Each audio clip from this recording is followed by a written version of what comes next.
All right, by now, in this part of the series, I've shown you how to adjust your deck to get the proper spacing under it. Then we went upstairs to the 2-to-1, adjust it. Now we have a 15/16 gap that we're setting with. We also set the deck lowering hook to where we get a minimal gap on that. We got our deck cables set now. They should be straight up and down. Our next job will be adjusting the detector to make sure it knows whether you have standing pins, out of range, or a strike. So let's go on to the next video where we'll cover the detector rod adjustment. Now that you have your deck height set down at 270 like I showed you earlier, we have 15/16 up in the front, 7 and 10 pin side, all three corners, 1, 7, and 10. And then you also adjust the gap in the deck lowering hook to minimize that gap in there, because you don't want a big gap. As I say, you'll get that bouncy deck when it comes back down to set pins for second ball. Pins may wobble, fall over. Plus, you're straining your gearbox. You don't want to strain your gearbox any more than you already have to. You have all that done.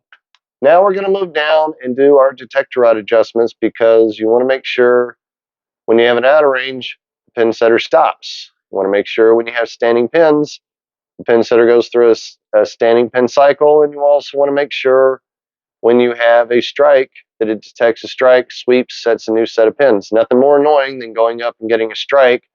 Deck comes down, comes up, scissors operate, comes down, sets nothing, goes back up, and your next bowler gets up and there's nothing on the lane. They got to hit the reset button.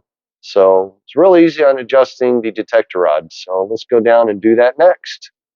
Okay, at this point, we're going to run the pin setter through several different cycles and test your detector adjustment to see if you even need to make any adjustments.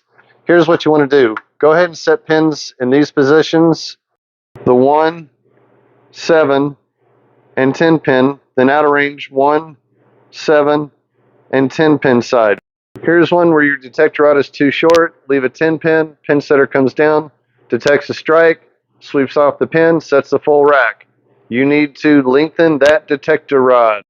Here's another one. You have an out of range. Detector rod is too short. You need to lengthen your detector rod. It just detected standing pins and is setting nothing back down, so lengthen that detector rod.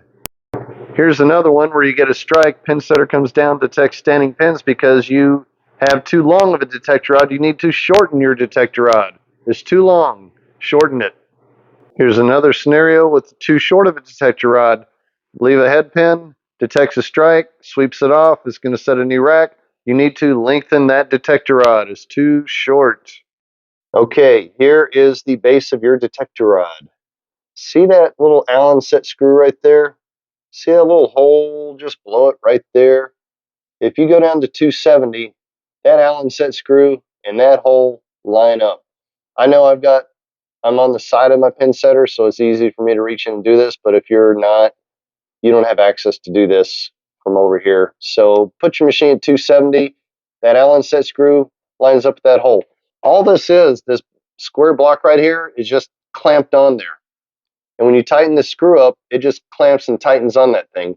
So what you want to do is loosen that up just a little bit. Don't over loosen it, because the whole thing's going to just spring up and you're going to lose your whole adjustment. So kind of make note maybe of your distance on here when you start, or make a little tick mark on the top right there, and decide whether you need to lengthen or shorten your detector rod.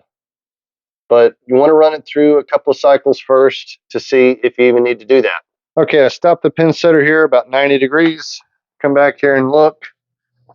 You can get into the detector rod right to that little Allen screw there. It's a 5/32. Adjust it. Put it in there, loosen it. You can reach in and grab this. Turn it up a little bit. See how I lengthened it out there a little bit when I rotated and pulled up on it. Tighten it back down. So when you start adjusting your detector rod, maybe do about 1/8 of an inch at a time. Don't do anything drastic. If you go too far, you can always back up and go the other way. It's not going to be catastrophic. You're not going to break anything. Just try a little bit at a time until you start getting, as I say, set a 1, 7, and 10 on standing pin to make sure your machine goes through a standing pin cycle. Then same thing on an outer range. Do one in each of the three corners, and then do one with no pins on the deck at all. Make sure you get a strike on there and it sets new pins. If it ever doesn't function right on any of those, just tweak your detector rod just a little bit more at a time, another eighth of an inch, and play with it.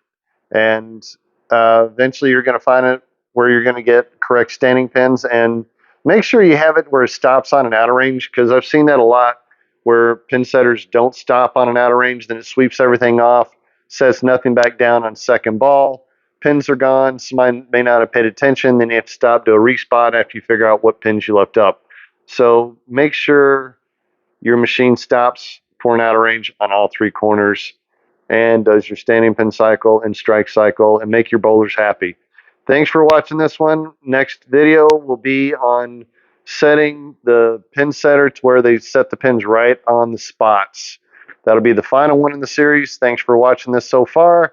Notice how many different shirts I've been wearing in this video. I've been working on this all week, so been shooting different video clips, parts here and there. Again, see you in the next video.